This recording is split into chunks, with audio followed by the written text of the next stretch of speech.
이란의 지원을 받는 무장정파 헤즈볼라가 이스라엘의 해상가스 유전에 드론을 띄우고 또 이스라엘 군은 이것을 요격해서 떨어뜨렸다고 하죠. 이스라엘의 해상가스 유전을 두고 레바논과 이스라엘이 이렇게 첨예하게 대립하고 있는 가운데 이스라엘과 이스라엘을 둘러싼 주변 중동 여러 나라들의 상황들을 자세히 들여다보고 분석해보는 이스라엘 투데이. 오늘도 역시 뉴스를 전해주시는 김소미 아나운서와 또 브레드TV의 중동 전문 분석요원이신 조현영님과 함께합니다. 어서 오십시오. 예, 안녕하십니까. 먼저 지난 한 주간 이스라엘에서는 어떤 일들이 있었는지 간추린 뉴스부터 만나보시죠. 지난 한 주간 이스라엘과 중동 소식입니다. 6월 28일 타임스 오브 이스라엘은 이스라엘이 내년 초 갈릴리 호수에 연결 중인 인공수로를 완공해 담수화된 물을 호수로 공급하는 작업이 진행될 예정이라고 밝혔습니다. 이번 작업은 물 수요는 계속 증가하는 데 반해 강수량은 계속 감소하면서 갈릴리 호수의 담수 추가 공급이 필요해진 데 따른 조치이며 내년 초 시범 가동에 착수할 예정입니다. 6월 29일 나프탈리 베네트 총리가 다가오는 다음 총선에는 출마하지 않겠다는 뜻을 밝혔습니다. 베네트 총리는 이날 지난 1년간의 총리직을 마감한다고 밝히면서 총리직보다 더 힘든 일도 더 영광스러운 일도 없을 것이라고 전했습니다. 베네트 총리는 야미나당의 대표 자리도 아일레트 샤케드 내무부 장관에게 넘기면서 이번을 마지막으로 사실상 정계를 은퇴할 것을 시사했습니다.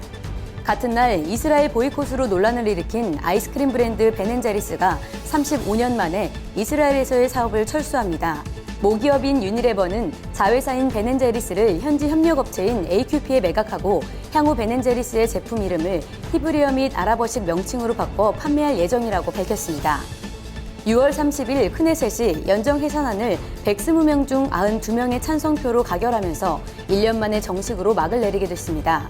다음 정부 출범까지는 야이르 라피드 외무장관이 임시 총리직을 맡게 됐으며 새 정부를 위한 총선은 오는 11월 1일에 치러질 예정입니다.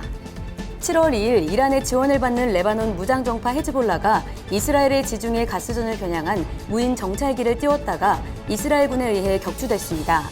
카리시 가스전을 향하던 헤즈볼라의 드론 세대는 이스라엘 전투기와 해군 군함에 의해 격추됐으며 헤즈볼라는 자신들의 소행을 인정하면서 임무 수행을 완수했다고 주장했습니다. 드디어 레바논이 헤즈볼라를 앞세워서 이 카리시 해상 가스 유전에 시위를 한 것 같아요. 이스라엘이 또 이것을 요격해서 떨어뜨리고 굉장히 복잡해지는 거 아닙니까? 예, 근데 이스라엘 현지 언론의 보도에 따르면요, 이제 팩트 정정을 할 필요가 있는 게 레바논 영해에서 분쟁 지역 해협을 통과해서 드론 공격을 한 게 아니라 이스라엘 군이 미리 가서 분쟁 지역 해협 넘기 전에 F-16으로 요격을 했습니다. 근데 헤즈볼라가 제공한 화면에는 이제 마치 그 유전까지 다가와가지고 드론 푸티지가 나왔거든요. 마치 공격하는 것처럼. 근데 그 공격은 닥터된 거, 편집한 거예요. 그게 해상 유전 회사의 홍보 영상을 따가지고 이제 편집해서 만든 건데요. 굳이 넘어오지도 않은 걸 넘어왔다라고 이제 헤즈볼라가 가짜 닥터 영상을 만든 이유는 이걸 이제 분쟁 지역화하기 위해서 그렇거든요. 군사 도발을 계속 해줘야 영유권 분쟁에서 소송에서 유리한 고지를 점유할 수 있으므로 헤즈볼라가 계속 군사 도발을 하는 것 같습니다. 그러니까 아예 드론이 이스라엘 영해 쪽으로 넘어오지도 못한 상태에서 떨어졌는데 그거를 마치 가스전까지 가까이 왔다가 이스라엘 군한테 요격당한 걸로 그렇게 홍보하는군요. 그렇죠. 헤즈볼라가 하는 게 그렇죠, 뭐. 예, 그래서 이제 이스라엘 군부도 명확하게 명시적으로 얘기를 했어요. 영해권을 통과하지 않은 상태에서 요격했다고. 그게 굉장히 국제법상으로 유의미한 단서인 것 같습니다. 자, 오늘 또 분석해볼 첫 번째 이슈 알아보겠습니다. 이란발 미사일 공격에 대응하기 위해 이스라엘이 아랍 국가들과 함께 공동 대처에 나섰습니다. 지난 6월 28일 이스라엘은 내년에 실전 배치 예정인 최신 아이언빔 방공망 시스템을 사우디를 비롯한 아랍 동맹국에게 제공하는 방안을 미국에 제안했는데요. 이뿐만 아니라 미국이 이란의 위협을 막기 위해 지난 3월 이스라엘과 아랍 국가 간의 비밀 회담을 개최한 사실이 뒤늦게 알려졌습니다. 대부분의 아랍 국가들은 이스라엘을 적대국으로 간주하기 때문에 이러한 움직임은 매우 이례적이지만 이란의 위협이 커짐에 따라 광범위한 협력이 불가피해졌습니다. 이런 가운데 지난 6월 28일 이란 핵합의 복원을 위한 이란과 미국의 간접 협상이 카타르 도하에서 열렸습니다. 이번 협상은 이란 핵 협상 당사국들이 모두 참여하는 오스트리아 빈 회담과는 별개로 진행됐으며 이란은 이제 공이 미국에 넘어갔다며 미국의 태도 변화를 촉구하고 있습니다. 지난해 4월부터 오스트리아 빈에서 그 이란 핵 협상 복원을 위한 협상을 지금까지 여러 차례 한 8차례인가요? 8차례인가 계속 회의를 진행해 왔는데 사실상 이 회담에서 미국은 끼어들지 못하고 소외됐었거든요. 배제됐었거든요. 그런데 알고 보니까 사실은 그 미국이 이스라엘과 아랍 여러 나라들의 군 수뇌부들을 이집트의 샤름 알 셰이크라는 곳에 불러 모아서 비밀 회담을 했다. 이렇게 지금 밝혀졌어요.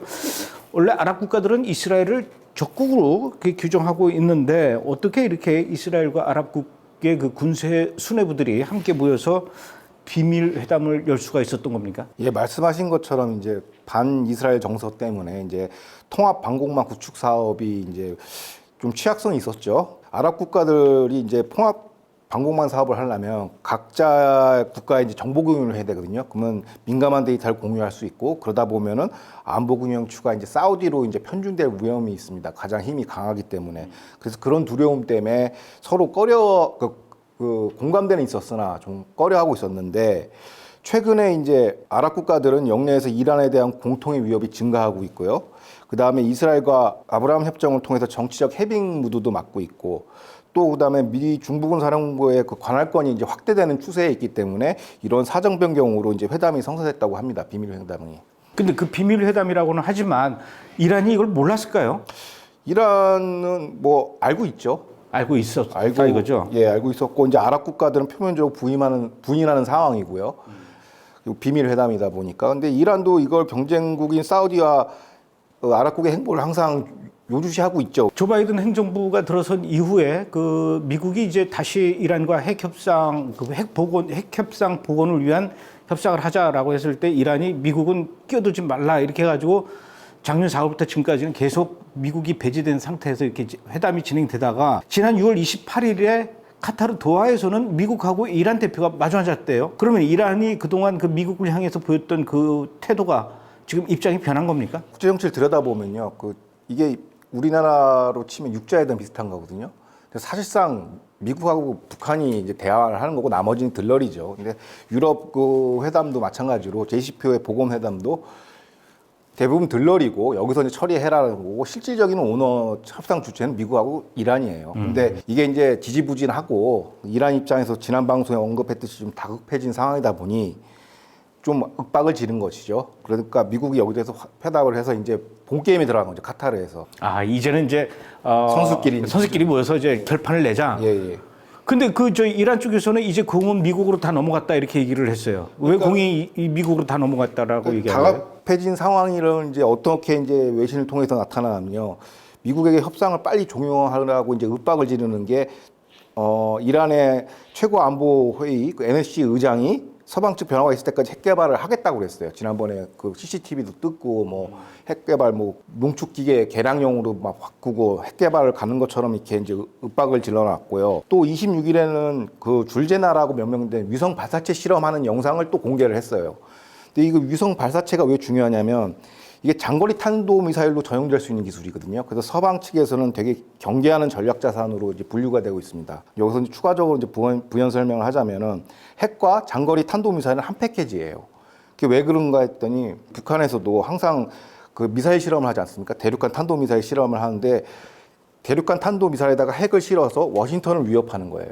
그럼 워싱턴을 위협할 테니까 직접 타격할 테니까 한반도에서 안보 공약을 포기해라. 이런 핵 전략을 쓰는 거거든요. 벼랑 끝 전술을. 그 이란도 그대로 이제 차용하는 것이죠. 탄도미사일에다가 핵을 실어가지고 이제 미국 DC를 위협을 하면은 이스라엘에 대한 이제 안보 공약을 이제 포기해라. 뭐 이런 핵 전략을 그대로 차용하고 있습니다.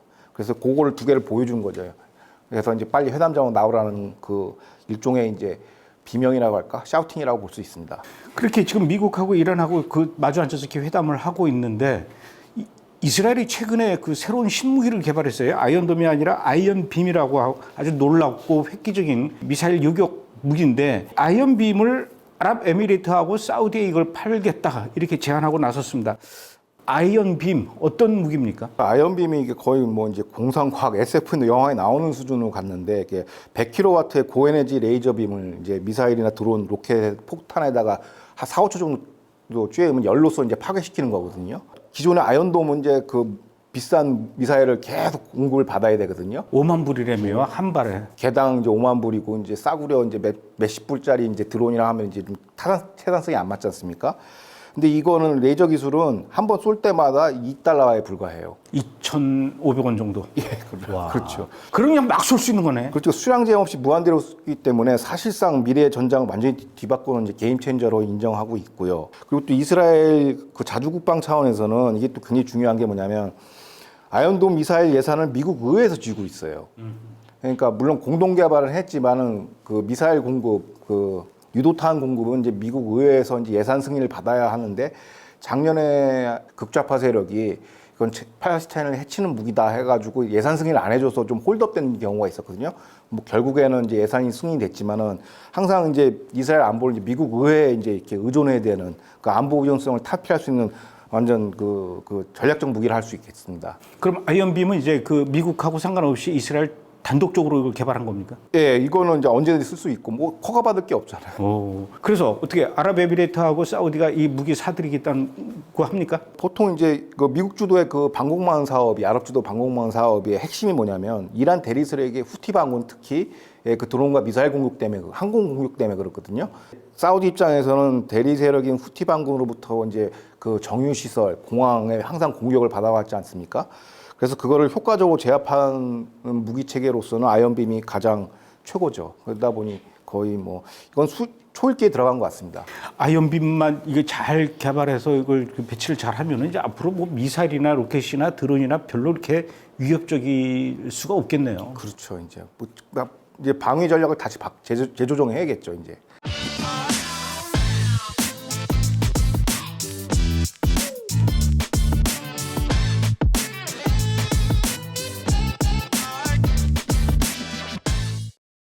자, 다음 이제 두 번째 이슈 또 알아보겠습니다. 이스라엘과 이란이 그림자 전쟁의 한창입니다. 이란의 최대 국영제철소가 사이버 공격으로 조업을 일시 중단했는데요. 이란 남서부 아바즈에 있는 코제스탄 제철소에서 사이버 공격을 당해 생산 설비에 대규모 화재가 발생하고 조업이 임시 중단됐습니다. 이스라엘과의 그림자 전쟁에서 번번이 패배하고 있는 이란은 지난 6월 23일 이란 혁명수비대 정보수장인 호세인 테브를 경질하고 모하마드 카제미 장군을 정보수장으로 교체했습니다. 이란은 이란 혁명수비대 정보수장뿐만 아니라 이란 최고 지도자의 경호를 전담하는 부대인 발리암네 지휘관 역시 교체한 것으로 알려졌습니다. 이번에 사이버 공격을 받게 된 이란의 그 제철소가 왜 사이버 공격을 받게 된 겁니까? 그러니까 이스라엘 현지 언론에 따르면요, 이 철강 분야가 이제 이란의 핵심 전략 시설을 분류돼야 된다고 합니다. 그러니까 세계 철강 협회 기준에 따르면 이란의 철강 산업은 전 세계 10등이라고 해요. 와우. 그리고 중동 내에서 최강 그 생산 능력을 보유하고 있고요. 뭐 철강이 이제 산업의 쌀이라고도 하지만 이제 각종 군수 물자에 들어가다 보니까 이게 핵심 시설로 분류된다고 이제 설명을 하고 있습니다. 현지 매체에서는. 그러니까 이스라엘의 그 군수 산업의 이제 또 그 중요한 뿌리이자 또 이란의 경제의 중요한 부분이 되니까 이제 그곳을 공격한 것 같은데 사이버 공격 어떤 방식으로 이번에 일어난 거죠? 공장을 돌려면 전력이 필요하지 않습니까? 그 전력 시스템이 이제 컴퓨터로 제어되는데 그 전력 과부하로 인해서 좀 화재를 유발하는 형태의 공격이라고 알려져 있습니다. 그 피해는 얼마나 입은 겁니까? 그러니까 이번에 이제 공격받은 제철소 입장에서는 제철소 대표가 이제 공식 문건을 통해서 이제 나온 거는 사이버 공격은 저지되었다. 구조적 피해는 발생하지 않았고 공급 차질을 빚지 않을 것이라고 밝혔고요. 뭐 근데 실제로 이스라엘 타임홈서 이스라엘의 그 보도에 따르면 그 CCTV 영상이 공개가 됐어요. 화재 장면이. 그러니까 골로에서 이제 화재가 나가지고 폭발 사고가 있는 게 딱 드러났거든요. 그러니까 피해는 분명히 있었습니다. 화재는. 근데 그 피해 정도와 규모에 대해서는 아직까지는 명확한 그 보도는 나오지 않고 있습니다. 근데 저도 그 영상을 봤는데요. 혹시 그 이란의 그 제철소 담당자의 단순 실수이거나 또는 여러 가지 뭐 기술 부족이나 뭐 이런 결함 때문에 일어난 거를 개인이 막 그 엄청나게 그걸 과대 포장해서 의미를 더 부여해가지고 뭐 사이버 공격을 당했다 막 이렇게 주장하는 건 아닐까 싶은데 그래서 그 이란은 그 사이버 공격을 누가 했다고 이렇게 주장을 하고 있습니까? 유주얼 서스펙트가 있죠. 이제 항상 미국하고 이스라엘 지칭해 왔는데 구체적으로 명시는 안 했습니다. 근데 재미있게도 그 사고 발생 공격 하루 후에 이제 이스라엘 베네트 총리가 그 한 사이버 행사에 참여해서 이제 긍정도 부인도 안 했죠. 그래서 이제 거기서 뭐라고 언급했냐면은 이스라엘은 반드시 받은 대로 돌려준 것이 공식 정책이다라고 의미심장한 말을 남겼죠. 공격 하루 다음 날. 했네, 그럼. 그렇죠. 네. 뭐 우리는 팩트라고 얘기 안 해서 지칭하지 않았으니까. 이번에 그 제철소가 공격받은 것 때문인지는 잘 모르겠지만 그 일이 있고 난 뒤에 곧바로 이란 혁명 수비대의 그 최고 지도자 정보 수장하고 또 그 이란의 최고 지도자 그 아야톨라 알리 하메네이의 그 경호부대장 이 지휘관이 경질됐다고요.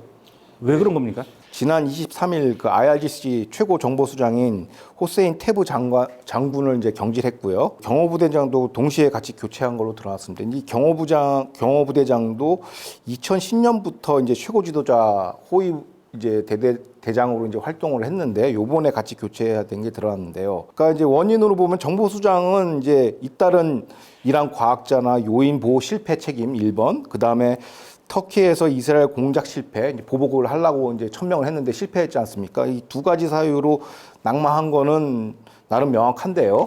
이건 설명이 되는데 문제는 이제 호위 대장이 조금 의외예요. 이 사람이 뭐 전혀 상관이 없는데 그 개통 라인에서 경호부대 성격인데 왜 경질이 됐냐? 그리고 새로 교체된 인물에 대한 어떤 평판조에도 나오지가 않았어요. 보통 이게 장군급 인사가 교체가 되면 거기에 대한 평판조나 이력이 쭉 프로파일이 나오는데 뭐 해외 외신이든 이스라엘 보도든 이제 그런 게 안 나와서 조금 의아스럽긴 한데 재밌는 거는 호위 대장과 그 경질된 정보수장이 IRGC 최정예군 그 쿠르스군의 사령관인 고 솔레이마니의 직계인 걸로 알려져 있습니다. 근데 그 장군의 직계였으니까 이게 어느 정도 군 지형도 변화가 아니냐라고 이제 현지에서는 보고 있습니다. 그러니까 최근 들어서 이란의 정부 요인들이 계속 암살당하고 또 사이버 테러 당하고 그림자 전쟁에서 또 여러 가지 밀리는 그런 상황들 이런 것들 때문에 이란 군부 실세들 간에 이렇게 갈등이 계속 일어나고 이번에 이제 이런 것 때문에 그 갈등이 표면으로 드러나고 있다 이렇게 봐도 되는 겁니까? 그러니까 이란 반체제 인사는 그렇게 보고 있습니다. 왜냐하면 반체제 매체들이나 이거는 군벌과 세력 다툼으로 좀 약간 방침을 찍어 있는 걸 알고 있습니다. 왜냐하면 두 직위 자체가 굉장히 고위직이고 그 호위대장 역할인 우리나라처럼 단순히 경호실장 이런 게 아니라 좀 권력의 중심부에 있다 보니까 좀 뭔가 사정 변경이 있지 않느냐라고 촉각을 곤두세우고 있습니다.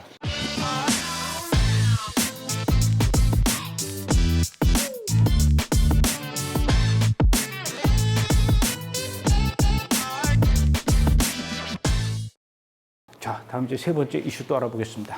미국이 43년 만에 기존 판결을 뒤집고 낙태권을 폐지하는 판결을 내린 가운데 이스라엘은 반대로 낙태 관련 규제를 완화해 논란이 되고 있습니다. 지난 6월 28일 이스라엘 의회 노동복지위원회가 낙태약 처방을 위한 절차를 간소화하는 등 관련 규제를 완화하는 내용의 개정안을 승인했는데요.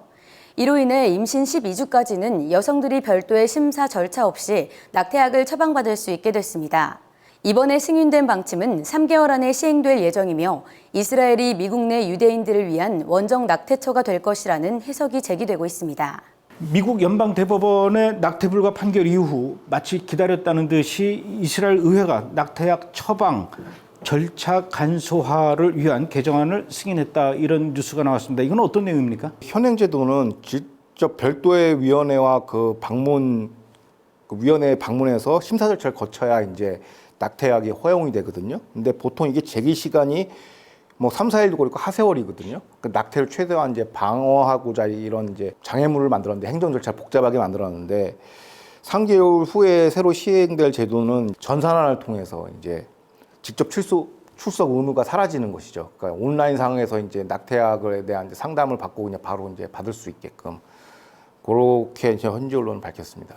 우리가 알기로는 이스라엘은 중동 국가들 중에서 유일하게 민주주의 국가라고는 하는데 아무리 그래도 그렇지 이스라엘은 도대체 왜 이런 법안을 통과시켰을까요? 보건복지부 장관의 성향하고 관련이 있는데 그 여성의 낙태를 그러니까 프라이버시 자기 결정권으로 인정하는 중에 신좌파 성향의 그 장관의 그 정치적 영향 때문에 그렇죠. 그게 이제 그대로 정책에 반영된 거라고 볼 수 있습니다. 원래 이스라엘이 이런 표현은 좀 그렇지만 낙태 천국이라고 할 만큼 그 낙태에 대해서 아주 굉장히 너그러운 그런 편이었는데 이스라엘의 낙태 건수 1년에 보통 어느 정도 됩니까? 그러니까 2020년 기준으로 6,734건으로 낙태가 이루어진 것을 집계됐는데요. 그중 55%가 이제 임신 9주 미만인 것으로 집계됐습니다. 나름 약간 초기 단계라고 볼 수도 있고요. 이스라엘은 그 처음 낙태 2번까지는 그 비용을 국가에서 대준다고 그러더라고요.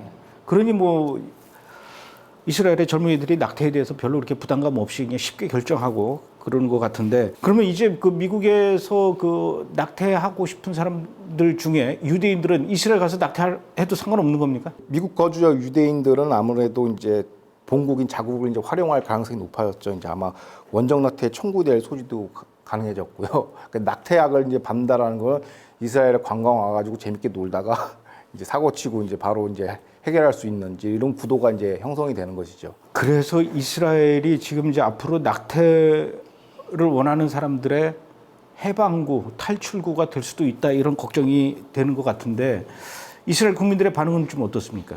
이것도 약간 그 미국처럼 이제 정치 성향대로 그대로 쫓아가는데요. 이제 아무래도 좀 보수 성향은 이제 반대하는 기조고 진보 성향은 뭐 여성 인권으로 이제 부하고 이제 그렇게 나눠진 걸로 알고 있습니다. 근데 이스라엘의 그 좌파 정부에서는 또 이런 문제를 별로 이렇게 심각하게 생각하지 않을 것 같아요. 오히려 여성 인권으로 이걸 카테고리를 적어가지고 더 완화시켜야 된다는 주장이 강하죠. 아이고 이래저래 참 이스라엘이 우리들의 기도와 걱정을 더 많이 하게 하는 좀 그런 상황입니다. 오늘 여기까지 하죠. 예, 감사합니다. 고맙습니다.